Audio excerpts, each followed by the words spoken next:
3 tiny countries. One idea. Almost nobody outside them ever hears about it, and yet it has been one of the strangest business models on Earth, selling citizenship itself. Not residency, not a visa, an actual passport to someone who may never set foot in the country in exchange for cash. Nauru tried it, and the United States government personally intervened to shut it down. Vanuatu tried it and turned it into the most stable, longest-running program of its kind in the Pacific. Comoros tried it, and it ended with a former president sentenced to life in prison for treason, accused of stealing more money than his entire country produces in a year. Same bet. 3 completely different endings. This is the story of what happens when a small nation decides the one thing it can sell to the rest of the world is the right to belong to it. For a very small, very poor nation, a passport is a strange kind of asset. It costs almost nothing to issue, a booklet, a stamp, a signature, and yet someone, somewhere, is willing to pay tens of thousands of dollars for it. Because that little booklet can carry visa-free travel to dozens of countries. It can open doors into the global banking system that would otherwise stay firmly shut. And in some of the more unusual cases in this story, it can mean the difference between having a legal identity at all or having none. The idea wasn't new even by the 1990s. Small Pacific and Caribbean nations had been quietly experimenting with it since the early 1980s, usually informally, with no real transparency and no real legislative backing behind it. These were deals struck through agents, brokers, and go-betweens, sold under the table as passports of convenience. No promise of ever actually living there, just the paperwork and the privileges that came with it.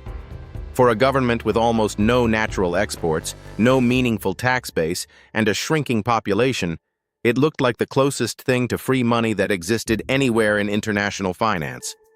But free money has a way of attracting exactly the kind of attention a small country can't handle.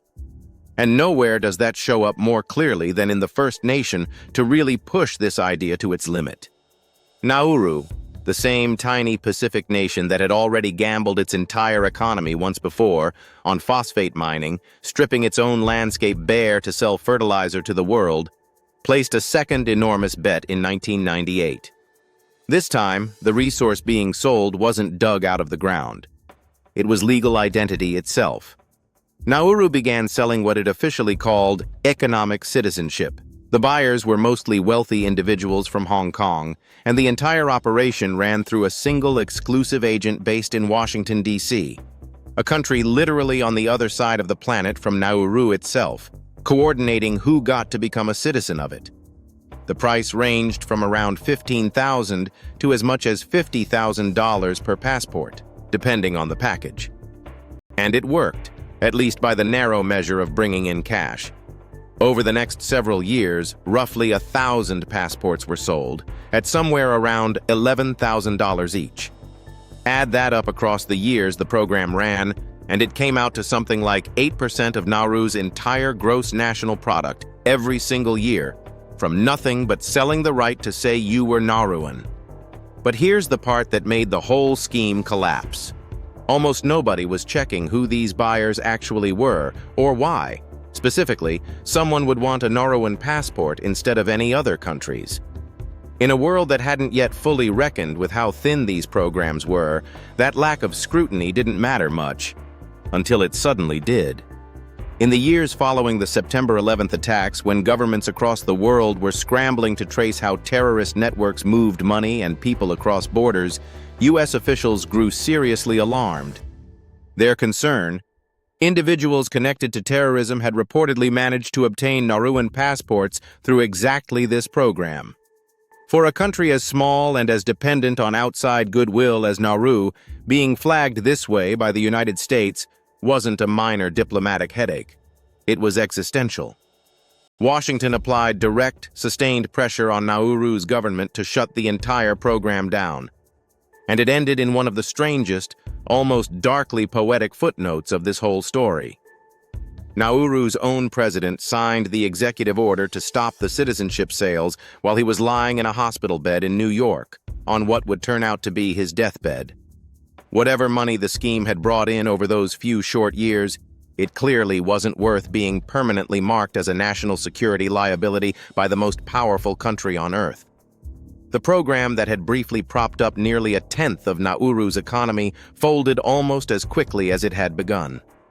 But Nauru's failure wasn't the end of the idea, not even close.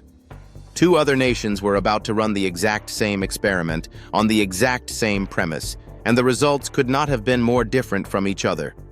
One would turn it into a quiet, functioning, decade-spanning industry. The other would turn it into one of the largest and most brazen corruption scandals to come out of the Pacific and Indian Ocean region in modern history. Vanuatu had actually been dabbling in citizenship sales informally since the 1990s too, around the same time as Nauru. It waived its 10-year residency requirement for citizenship. It lifted its prohibition on dual citizenship. It quietly courted the exact same kind of wealthy international buyer Nauru was chasing. For years, this ran the same way Nauru's program had: informal, opaque, entirely dependent on whichever agents and brokers happened to be running it at the time. But at some point, Vanuatu did something none of the other Pacific nations in this story ever managed. It turned an informal backroom hustle into an actual structured, transparent government program with real legislative backing behind it. In 2014, Vanuatu launched its first formal citizenship by investment plan, called the Capital Investment Immigration Plan. Over the following years, it evolved. New versions launched, older ones retired, replaced by streamlined successors, but the core idea stuck, and it has run continuously in one form or another for more than a decade now. Today, it's marketed openly on official government channels, not hidden behind agents in foreign capitals. Applicants can be approved in a matter of months. The path runs through a straightforward government development fund contribution rather than a murky deal negotiated by a single unaccountable broker. Is it controversy-free? No program like this ever fully is. Critics have raised concerns about due diligence standards and who exactly gets approved. But Vanuatu avoided the two specific things that destroyed the other programs in this story. It never triggered the kind of superpower intervention that ended Nauru's scheme, and it never produced the kind of scandal that would prove the money had vanished into the wrong pockets. In an industry this fragile, more than a decade of stable, continuous operation is itself a remarkable outcome, arguably the actual success story of this entire bet. Then there's Comoros. And this is where the story stops being about clever policy design and turns into something closer to a full-blown crime investigation. In 2008, Comoros made citizenship by investment officially legal, and the deal behind it was strikingly specific. The country agreed to naturalize 4,000 stateless families from the Gulf region, known as Bidoon, an Arabic term for people who have no legal citizenship anywhere in the world, despite having lived in Gulf countries for generations. In exchange, the United Arab Emirates pledged $200 million meant to fund major development projects in one of the poorest nations on the entire planet. On paper, this looked almost noble, a humanitarian solution to a decades-old statelessness crisis, wrapped inside a development financing deal that could genuinely help one of the world's most struggling economies. In practice, it became something else entirely. A parliamentary investigation, launched years later, uncovered the real scale of what had happened. Of roughly 48,000 passports issued under the program, only a small handful, a tiny fraction of the total, actually went to real Bidoon families, the people the entire deal had supposedly been designed to help. Thousands more were sold completely outside any legal channel whatsoever. According to the investigation, some batches of passports were printed at a private contractor's facility in Belgium, on the personal instruction of the sitting president's own nephew, who, according to testimony, was able to walk in and print as many as he wanted. The investigation didn't stop at logistics. It went straight to the top. Two former presidents, Ahmed Abdallah Sambi, who had signed the original 2008 law, and his successor, Ikilelu Doinine, were both accused of embezzling public funds directly from the scheme. Sambi received what lawmakers called a gratuity of $105 million for signing off on the deal in the first place. A Syrian Kuwaiti businessman named Bashar Kiwan, who had brokered and heavily promoted the entire arrangement, reportedly pocketed $29 million simply for encouraging it forward. Sambi stood trial in November of 2022, facing charges of high treason, embezzlement, and money laundering. The court convicted him and sentenced him to life in prison. His former vice president received 20 years. Kiwan, the businessman at the center of it all, received 10. Prosecutors put an almost unbelievable number on what Sambi was accused of taking: $1.8 billion, an amount larger than the entire gross domestic product of the country he had once governed. A lawyer representing civilian plaintiffs in the case summed up the scale of the betrayal to local media in blunt terms. The people running this scheme, he said, had been given the right to sell Comorian nationality as if they were selling peanuts. The program was finally suspended in 2016 after a new president took power. What had originally been pitched to the Comorian parliament as a genuine lifeline for stateless families and desperately needed development funding had instead become, according to the numbers laid out by prosecutors in open court, one of the largest single acts of alleged theft in the country's modern history, carried out, according to the investigation, almost entirely in plain sight. 3 nations.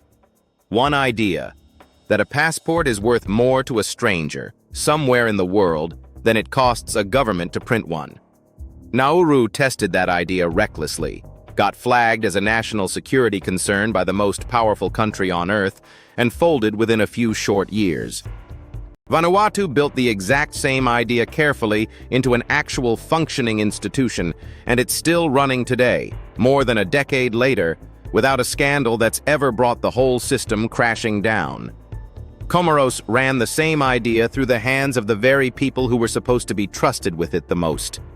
And it ended with a life sentence, a stolen fortune larger than the entire economy of the country it came from, and a promise to some of the world's most vulnerable stateless people that, for the overwhelming majority of them, was never actually kept. The bet itself was identical everywhere it was placed. What decided the outcome was never the idea. It was who was allowed to run it, and whether anyone, at any point, was actually watching. Every claim in this video is independently sourced. If you want more untold stories like this one, subscribe. A new one drops every week.